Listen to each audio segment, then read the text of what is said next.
this module we will talk about higher order derivatives. Higher order derivatives का मतलब ये है कि आपने एक फंक्शन का डेरिवेटिव निकाला और फिर आपके पास जो डेरिवेटिव फंक्शन आया उसका आपने फर्दर डेरिवेटिव निकाला, यानी कि एक रेट ऑफ चेंज था, आपने उसका फर्दर रेट ऑफ चेंज निकाला, तो वो हायर ऑर्डर डेरिवेटिव्स की तरफ बात जाएगी. Let's begin with from derivative to higher derivatives. Derivative of function is another function, ये बात हुई पहले. कैन डिफ्रेंशिएट रिपीटेडली, आप किसी फंक्शन को रिपीटेडली भी डिफ्रेंशिएट कर सकते हैं अगर वो डिफ्रेंशिएबल है. फर्स्ट डेरिवेटिव हमें रेट ऑफ चेंज देता है, second derivative rate of change of rate of change, third fourth और आगे सो ऑन. तो जहाँ तक भी आप उसके डेरिवेटिव्स निकाल सकते हैं वो सब उसके फिर हायर डेरिवेटिव्स कहलाएंगे. From derivative to higher derivatives, इसकी नोटेशन की बात कर लेते हैं. फर्स्ट जो डेरिवेटिव है उसकी नोटेशन आपने देखी, वाई डैश से भी लिख रहे हैं, D Y by D X से भी लिख रहे हैं, एफ डैश ऑफ एक्स से भी लिख रहे हैं. अच्छा, अब यहाँ पे देखते हैं कि जो हायर ऑर्डर डेरिवेटिव्स हैं यानी कि सेकंड है या थर्ड है वो कैसे लिखने हैं.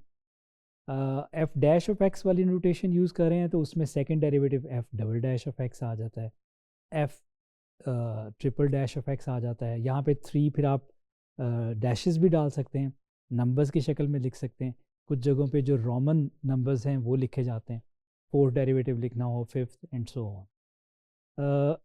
जो d Y by D x Leibniz form थी उसमें अगर आपने सेकंड डेरिवेटिव लिखना है तो वो D two Y over D X के है. या आप चेक भी कर सकते हैं कि आपके पास अगर एक D Y by D X है और उसको आप फिर डिफ्रेंशिएट करें डी बाई डी एक्स उसका लें तो आपके पास जो टर्म बनेगी वो D two Y over D X के. इसी तरह से third derivative and so on. Y dot से भी डेरिवेटिव को हम शो कर सकते हैं. बेसिकली जो वाई डॉट है ये बड़ा पर्टिकुलर डेरिवेटिव है. अगर हमारा जो रेट ऑफ चेंज है वो टाइम के लिहाज से कैलकुलेट हो रहा हो, जैसे आपके पास d Y by d t है, तो उसको हम शॉर्ट फॉर्म में वाई डैश की बजाय वाई डॉट से भी लिख सकते हैं. वाई डॉट कहीं पे भी आप देखेंगे डेरिवेटिव्स के अंदर तो आपको क्विकली ये समझ जाना चाहिए कि यहाँ पे rate of change in Y with respect to time की बात हो रही है. Example, second derivative of a polynomial, हमारे पास एक फंक्शन है 2x squared minus 3x plus 1. हम इसका पहले फर्स्ट डेरिवेटिव कंप्यूट करते हैं. आप अपना वही जो भी आपने लिमिट की डेफिनेशन पढ़ी है उससे इसको एवेल्यूएट कर लें. आगे चल के आप डायरेक्ट इसको जो इसके रूल्स हैं और फार्मूलाज हैं उससे भी कर सकेंगे. तो फर्स्ट डेरिवेटिव आपके पास 4x माइनस 3 आता है और आप इसको दोबारा डिफ्रेंशिएट करेंगे तो F double dash of x आपके पास 4 आता है. तो यहाँ पे क्या हो रहा है कि slope changes at constant rate, कि आपके पास जो पहले जो डेरिवेटिव आया था वो 4x माइनस 3 था, उसके बाद आपने फर्दर जब उसका डेरिवेटिव या रेट ऑफ चेंज निकाला तो वो 4 है. अब आपके पास जो इसका जो रेट ऑफ चेंज है वो कांस्टेंट है. इसका ग्राफिकल मीनिंग पैराबोला, क्योंकि जो आपकी ओरिजिनल फंक्शन था वो पैराबोला था, तो पैराबोला ओपन्स अपवर्ड, वो हमें जो पैराबोला जो 2x स्क्वायर्ड है वो 2 का साइन हमें बताता है कि ये पैराबोला ओपन्स अपवर्ड है with fixed curvature. Motion application एक देखते हैं एग्जांपल. हमारे पास एक क्वाड्रेटिक फंक्शन है एस ऑफ टी. एस यहाँ पे पोजीशन है, टी यहाँ पे टाइम है. हम इसका फर्स्ट डेरिवेटिव लेंगे तो हमें क्या मिलेगा, velocity v of T S dash of T. आप इस एस डैश ऑफ टी को by using the definition calculate कर सकते हैं. आपके पास 6t माइनस 4 आ जाएगी. आप इसको फर्दर डिफ्रेंशिएट करते हैं, जब वेलोसिटी फंक्शन को आप डिफ्रेंशिएट करते हैं तो वो हमें एक्सेलरेशन मिलती है, क्योंकि एक्सेलरेशन जो है वो rate of change of velocity with respect to time है. तो हमारे पास s double dash of t भी आप उसको कह सकते हैं, क्योंकि बेसिकली एस ऑफ टी का आपने ये सेकंड डेरिवेटिव लिया है और ये आपके पास 6 आ जाता है. इस पर्टिकुलर सिनेरियो में क्या हो रहा है कि एक्सेलरेशन जो है वो उसकी कांस्टेंट है, uniform motion with constant acceleration. और रियल वर्ल्ड इसमें जैसे ड्रॉप्ड ऑब्जेक्ट्स, कोई ऑब्जेक्ट नीचे गिर रहा हो तो उसकी एक्सेलरेशन जो है वो कांस्टेंट होती है. बेसिक काइनेमेटिक्स जहाँ पे भी मूवमेंट्स होती हैं वहाँ पे हमारे पास ऐसे सिनेरियोज हो सकते हैं कि जहाँ पे एक्सेलरेशन जो है वो कांस्टेंट है. एक्सेलरेशन कांस्टेंट का मतलब ये है कि आपके पास जो रेट चेंज ऑफ वेलोसिटी है वो 0 आ रहा है, कि वेलोसिटी में कोई चेंज नहीं आ रहा रिस्पेक्ट टू टाइम. कुछ हायर ऑर्डर डेरिवेटिव्स देखते हैं. S of t equals to t cube के. S of t equals to t cube ये पोजीशन को शो कर रहा है. वेलोसिटी निकाली, उसका एक डेरिवेटिव लिया, वो 3t स्क्वायर आ गया.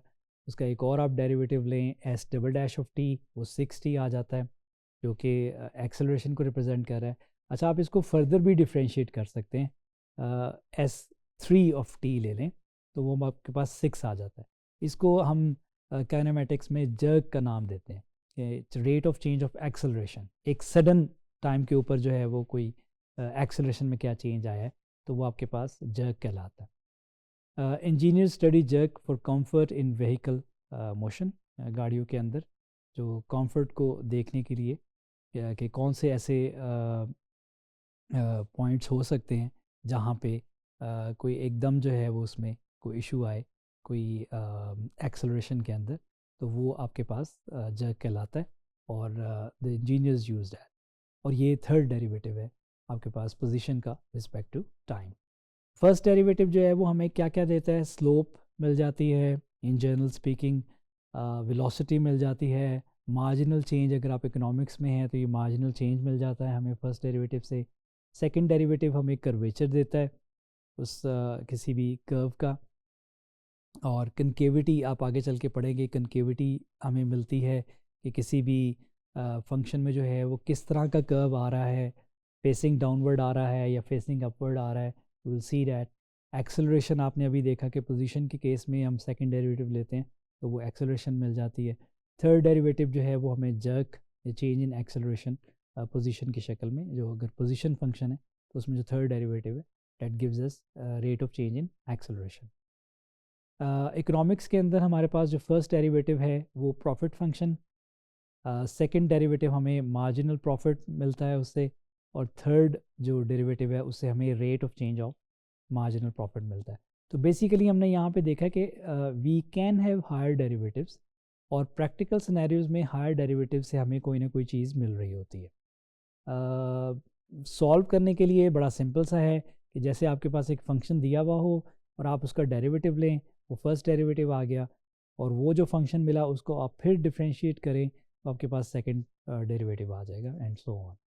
कॉमन मिसकंसेप्शंस देखते हैं कि हायर डेरिवेटिव्स ऑलवेज एग्जिस्ट, ये ज़रूरी नहीं है। कुछ जगहों पे जो है वो many functions fail to be differentiable repeatedly.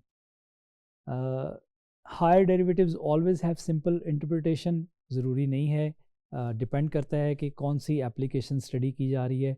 Beyond physics interpretation may be abstract, but mathematically they reveal deeper structure of functions, यानी कि एक फंक्शन की कर्व हमें क्या इन्फॉर्मेशन दे रही है, उसका फर्स्ट डेरिवेटिव हमें क्या इन्फॉर्मेशन दे रही है, सेकंड डेरिवेटिव तक भी आप पढ़ेंगे कि एक हमें क्या इन्फॉर्मेशन फंक्शन के बारे में मिलती है। तो जितना आप हायर डेरिवेटिव की तरफ जाते जाएंगे उतनी हमें उसमें डीपर इन्फॉर्मेशन उस कर्व के बारे में मिलती जाएगी।